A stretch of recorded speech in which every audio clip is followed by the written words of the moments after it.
Hey fam, welcome back to Lost to Becoming. I'm excited. We're going to be diving into part 2 of Drop Your Location. Again, I'm your host, the one and only Kaylin. Well guys, as we said, this is part 2 of Dropping Your Location. So I guess I can start off by just telling you where I'm at. Right now, at this current moment, I'm in an exciting state. I got a little energy. I don't know if it's the coffee or not. But I'm going to just say that I'm going to go with the joy that I have because it's been a little up and down. This full week, and just in reality, I've been trying to really get comfortable with my peace, being calm, and let's say the counseling word is regulated. It has not been a thing for your girl. I am so used to always being very jittery, up, like have something to do. I am overcoming overthinking. So when my mind is quiet, I feel like I am literally like missing something. I'm asking what the days are.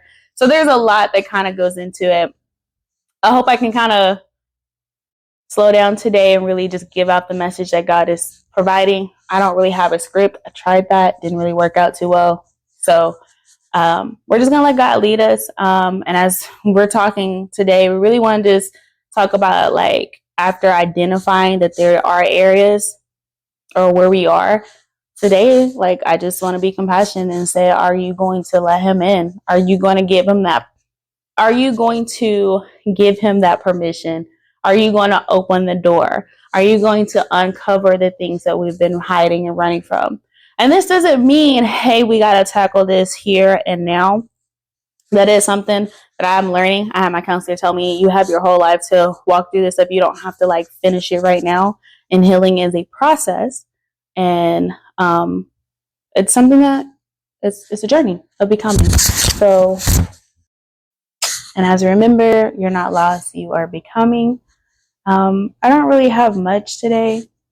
The few things that did come to my mind, like I'm going to drop a picture here. It was just, I kept hearing like the tip of the iceberg. And I don't know if that's more just for me or whoever is for, because right now it's just really getting deeper and not just surface level healing. That's what I'm working on. It's just making sure that I'm actually getting to the root cause of things that I need to address, or things that I think that I've been covering, or I have been stuffing underneath my rug, or as I mentioned in my last video, the things that's been in the attic and the mind is just like, no, Lord, I'm not ready to touch this.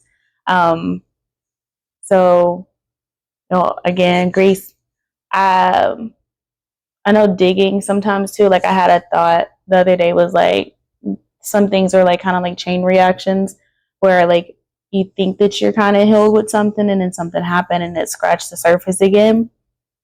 And you didn't understand that there was a part of you that didn't fully heal in the last process that you had. So not only are you healing from what just previously happened, now you got to go back and deal with what you didn't heal with the first time.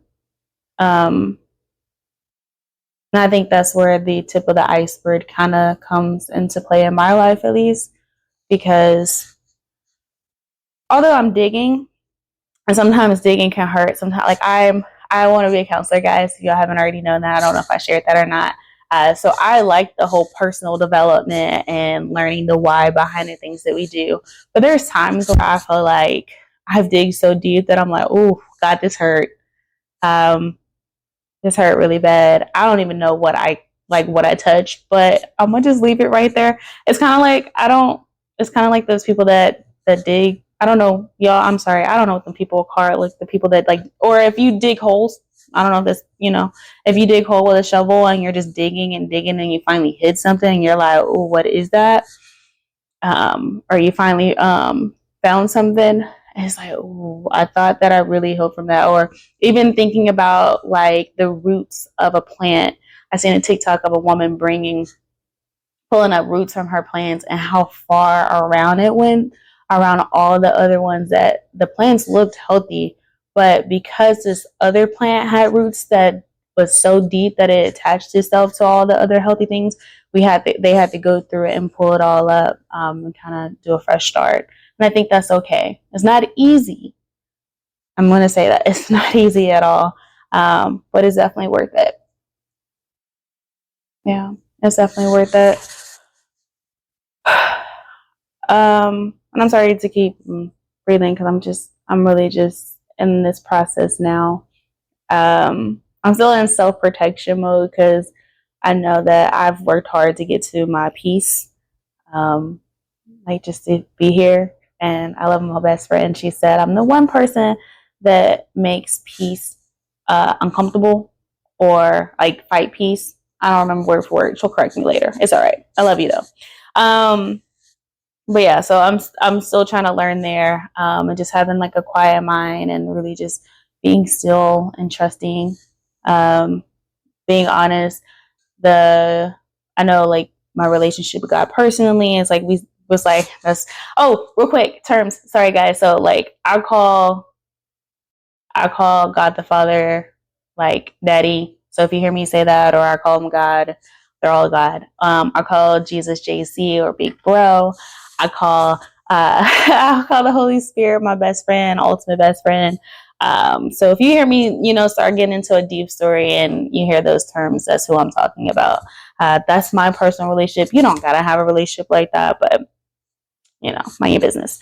Anyways, I don't. I'm not really sure where he's going to navigate through for the iceberg. Hey, again, as I mentioned, I don't really know what he's going to do with the tip of the iceberg thing, but what I want to leave us off on is a few verses that just actually came to my mind in this process of actually giving him access and giving him permission to come in. These here stands out to me. So I have Revelations 3:20, and this is the NIV. It just says, "Here I am, I stand at the door and knock. If anyone hears my voice and open the door, I will come in and eat with that person and they with me." That one there, I love that analogy. I use that one for the analogy of him at the door so that you can give him access and let him in. And then the one that really that helps me out in this season or in all season, because I know sometimes me being in that position of being a leader or being overseeing things or over a group of people, it's kind of hard for me to feel like it's kind of hard for me to take a step back sometimes or take time to myself because I feel like I have to be everything for everybody. But after this verse, this made me look at it a little differently. And then also too, like in counseling, we're always talking about being compassionate to ourselves. So when it starts off talking about the Father of compassion, I love it because if I'm going to learn how to be compassionate to myself, I might as well go to the Father that knows how. So this verse here, and I apologize if I stumble over anything, but the verse that I have is 2 Corinthians 1, 1, 3 through 7. Again, NIV. It just says, "Praise be the God and the Father of the Lord Jesus Christ, the Father of compassion and the God of all comfort, who comforts us in all our troubles so that we can comfort those in any troubles with the comfort we ourselves receive from God. For just as we share abundantly in the suffering of Christ, so also our comfort abounds abounds through Christ. If we are distressed, it is for your comfort and salvation. If we are comforted, it is for your comfort, which produce in your patience endurance as the same suffering we suffer. And our hope for you is firm because we know that just as you share in our sufferings, so also you share in our comfort. Please go back and read that on your own too, because I know I just kind of saw it that last word, but I do apologize. Anyways, that right there makes me realize that there is a time and a season for when I will need my personal time to get comfort and be in that presence with God. I like to picture myself climbing into his lap and being like, this is what it is, or try to learn how to rest in those seasons. So, and then once you are rested and fulfilled and been comforted, you can go out and you can comfort others with the overflow or the abundance that you have from being comforted yourself.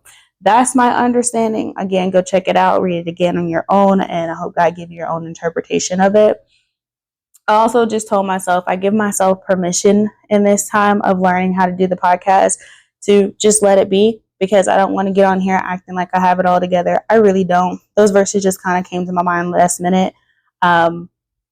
So I'm going to do me a favor and also make sure I'm doing y'all a favor, because I'm not going to act like I'm just this person. I can't even act like I really got down into a time to seek God for what it is, but I can share my journey and where I'm at. So I just want to remind you guys, don't be afraid to give God access. He's very gentle. He's very compassionate, and he loves you. He wants the best for us. And I told myself, whether this podcast is just for myself or if it's for somebody else, because we overcome by the blood of the Lamb and the word of our testimony. And also, too, last thing I want to think of, because I can't, just like they say, I feel like we always forget about self when we're talking about love our neighbor as ourselves. So I think this is a time for us to be able to look into ourselves so that we can love others just like we love ourselves. So I'm going to tell everybody I love you. I'm here on the process with you. It's not easy. You are becoming, you're shedding, you're shifting, you're transforming, you're strengthening your muscles, and there's a lot that goes with it. So just remember, you're not lost. You are becoming. I love you.